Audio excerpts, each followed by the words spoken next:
जय श्री कृष्णा। राधे राधे। घर में जो आपका रसोई है वो सबसे ज़्यादा इम्पोर्टेंट स्थान है, क्योंकि रसोई में बना भोजन और रसोई बनाने वाली महिलाओं का मन, ये दोनों बहुत ज़रूरी है कि वो पॉजिटिव हो। क्योंकि आप जब खाना बनाती हैं तो आप अच्छे मन से बनाती हैं तो खाना यकीनन स्वादिष्ट बनता है। जब आप आटा गूँथती हैं तो आटा गूँथने के समय आटा में क्या डालें और कौन सी गलती भारी पड़ जाती है भाग्य के लिए, कुछ बातें हम आपके साथ विस्तार से शेयर करेंगे। तो उसके पहले एक ज़रूरी बात कि आटा गूँथ कर बहुत सारी महिलाएं फ्रिज में रख देती हैं। ऐसा आप गलती मत कीजिएगा, क्योंकि आटा गूँथ कर एक ही आटा को आप बार बार बना रही हैं रोटी, 2 दिन, एक दिन, सारा दिन, ये सही नहीं है। आप जब भी रोटियां बनाना हो उस समय आप कुछ देर पहले आटा गूँथें। सुबह का एक बार तो दोपहर तक आप बना सकती हैं, पर ऐसा ना करें कि रात में भी बन रहा है, ये सही नहीं है, ये दोष लगता है। दूसरी बात, महिलाएं आटा गूंथते समय वो जादू कौन सा बिखेरेंगी कि घर में बरकत बढ़ जाए और पूरे घर परिवार के लोगों पर माँ लक्ष्मी का आशीर्वाद बरसे। माँ लक्ष्मी जिस पर प्रसन्न हो जाए उनके घर आंगन में खुशियाँ भर देती है, लेकिन अगर नाराज हो जाए तो फिर जीवन में मुश्किलें बढ़ जाती है। जो आपके जीवन के, जो घर परिवार के जो वास्तु दोष हैं उसको भी दूर करता है। जो आपके रसोई में जो निगेटिविटी बढ़ गई है उसको समाप्त करता है। जो जीवन में खुशियों को किसी की नज़र लग गई है वो भी समाप्त होता है। आज हम बात करेंगे आपके घर के आटे की, वही आटा जिसको आप गूँथ कर रोटी बनाती हैं।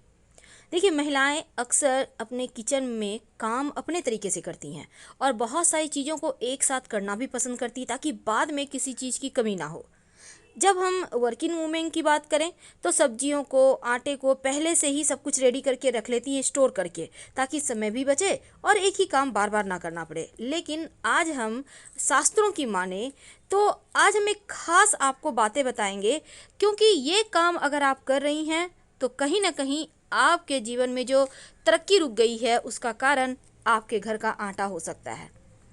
देखिए, शास्त्र कहता है कि आटा उतना ही गूँथना चाहिए जितनी आवश्यकता हो, और पहले से गूँथ कर रखने से आपके स्वास्थ्य को भी नुकसान होता है। वैसे आप आधे घंटा तक पहले गूँथ सकती हैं, लेकिन ज़रूरत से ज़्यादा समय तक गूँथा हुआ आटा नकारात्मक ऊर्जा को सोख लेता है और इसके खतरे को भी बढ़ाता है।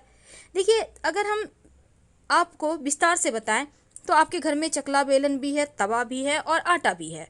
अब कई बार क्या होता है, आप बार बार झंझट में पड़ने से पहले क्या करती हैं, बस एक ही बार ढेर सारा आटा गूंथ कर रख ली, थोड़ा फ्रिज में रख दिया, रात में बन रहा है, दिन में बन रहा है। क्या आपको पता है, आटे को इस्तेमाल करने से ऐसा आटा बिल्कुल बचना चाहिए, क्योंकि एक बार में आप बहुत सारे आटे को गूंथ कर फ्रिज में रख देती हैं, ये अशुभ माना जाता है।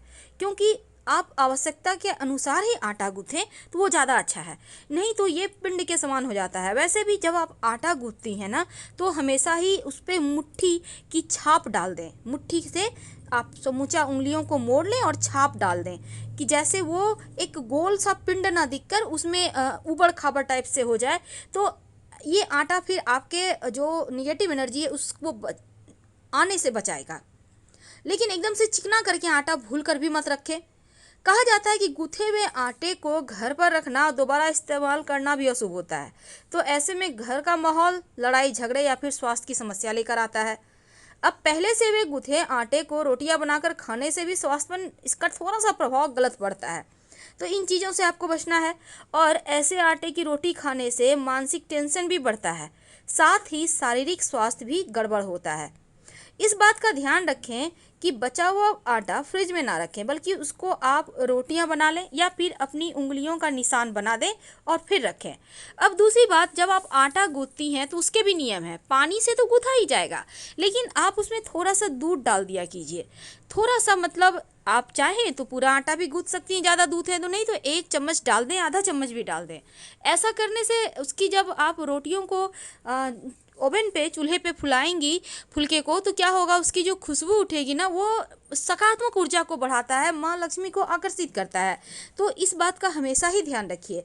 और चकला बेलन हमेशा साथ रखें, खड़ा करके बिल्कुल भी ना रखें। तवा है उसको दाहिनी तरफ रखें, चूल्हे के खड़ा करके ना रखें, साफ सुथरा करके छिपा कर रखें। और जो काम कर लेती हैं, आप खाना बना लेती हैं, तो हमेशा ही सफाई करके ही रखें। गंदे तवे पे खाना मत बनाइए।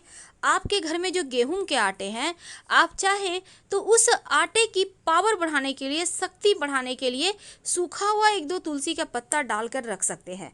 और जब आप रोटियां बनाएंगी तो पहले सबसे पहला एक छोटा सा रोटी बनाकर हटा लें और सबसे लास्ट में भी बनाकर हटा लीजिएगा। लास्ट वाला रोटी कुत्ते के लिए होता है और पहला रोटी गाय के लिए।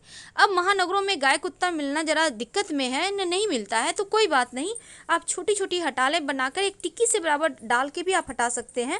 बाद में कहीं आप डाल दीजिएगा, चींटियाँ खा लेंगी। इससे क्या होगा, आपकी सेविंग बढ़ जाएगी। और जीवन में जो पितृदोष है, जो आपके जीवन में बहुत सारे होता है, कभी कभी आपकी कुंडली में ही ऐसा दोष हो जाता है कि बरकत नहीं होती है, आप आगे नहीं बढ़ पाते, तो इससे ग्रहों की शांति हो जाती है। छोटे छोटे प्रयोग हैं, जरूर करें। इससे क्या होगा, आपके जीवन की मुश्किलें कम होंगी। एक तो उसकी जो सौंधी सी खुशबू उठेगी, जब आप रोटी बनाएंगे, जब आप चूल्हे पर फुलाएंगे, जब आप खाएंगे, तो उसका पोषक तत्व भी तो बढ़ गया, क्योंकि आटा में दूध मिल गया। तो कहीं ना कहीं ज्योतिष भी है, तो इसमें विज्ञान भी छिपा है। हम आपसे विदा लेंगे, धन्यवाद।